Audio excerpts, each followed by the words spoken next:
This is from George. Hi, George. Hi, George. I'm just thinking of all the jokes that go with. I'm sorry. What do degrees actually mean in a coven? Okay. Degrees, like anything else, are part of a hierarchical structure.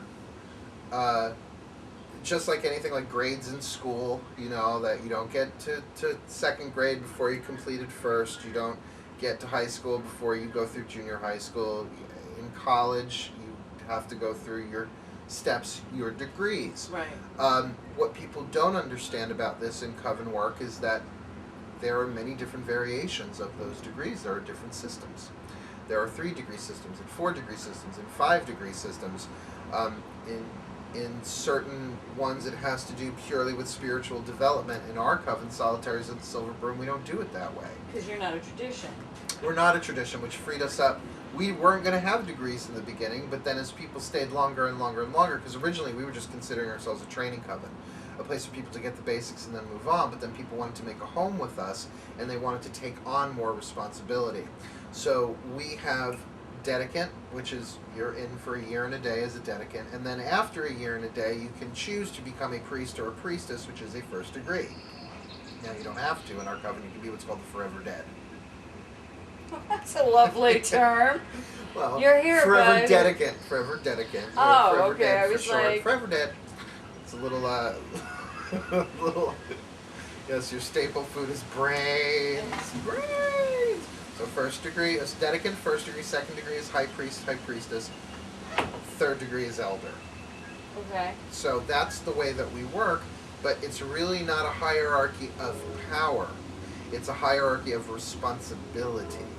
That the responsibilities of an elder are very different from that of a dedicant. A dedicant can just show up and do what they do and learn and love and wonderful.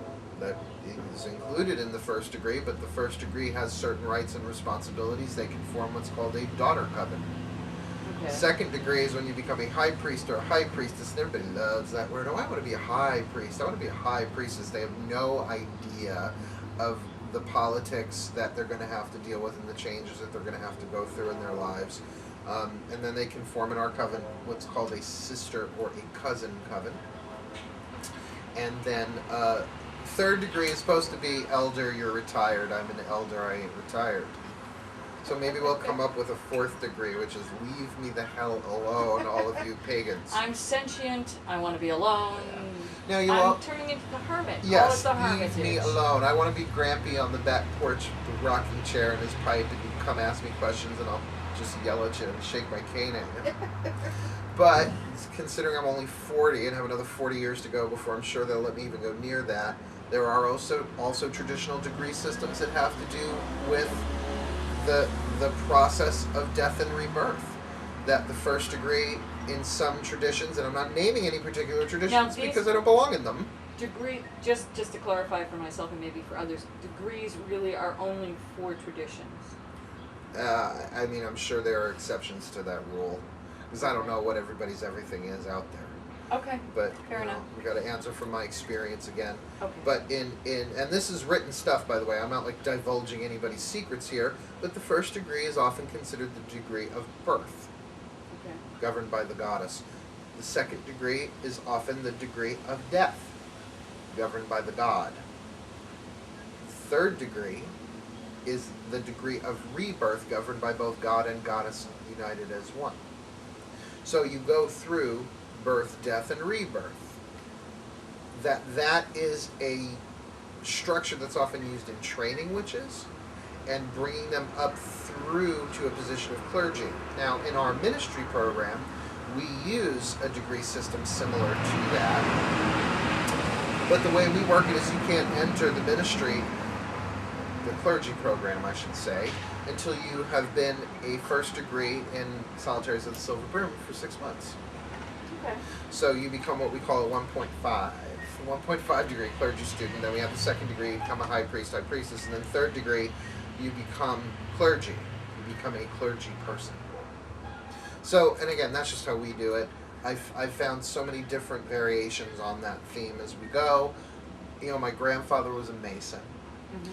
So when he went for his... So is mine. Oh, I know, it's so odd. I mean, he was a banker. I never understood the mysticism that was in his life, but apparently he was there because it was a secret society, so I have no idea what went down. And I remember when he went for his 3rd degree.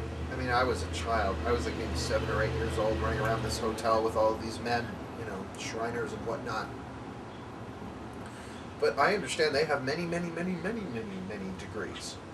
That you go up to a certain point and then you enter the shrine and then you're a Shriner. And I'm like, okay, I have no idea what that's about. Though I never understood why they ride around in little cars at parades. I don't know what that has to do with anything, but I've seen that so many times with the fez hats. And I'm not making fun, it's just, you know, we answered a question last time or the time before about how do witches look at, you know, or view other religions and philosophies, and it's open-minded. And I'm all open-minded about stuff, but when it's a secret society, You can't be. You- I mean, you right. can be open-minded, but it's sort of like, What do I do with that? I don't know what that's about, but hey, more power to you, you know. And the funny thing is people have come up and told me, oh, your grandfather was a 3rd degree, you can become a Mason. And I was like, thanks. Thanks for the information. Right. I've got my plate so full right now anyway. Not But- interested in Demolay right now. Yes, thank you. Oh, For men. Jacques Demolay. What is that, a perfume? Demolay for men. Demolay. No, it's for when young men and no. Yep. Sorry, folks. Just teasing you. It's Capricornian pokey tease. So I think that answered that question about degrees. I think so. Did it by degrees? It answered it by degrees, 4 degrees. Did I not use my deodorant? Yeah. Sorry. Yes, you know. Anyway, thank you, George. Thank you.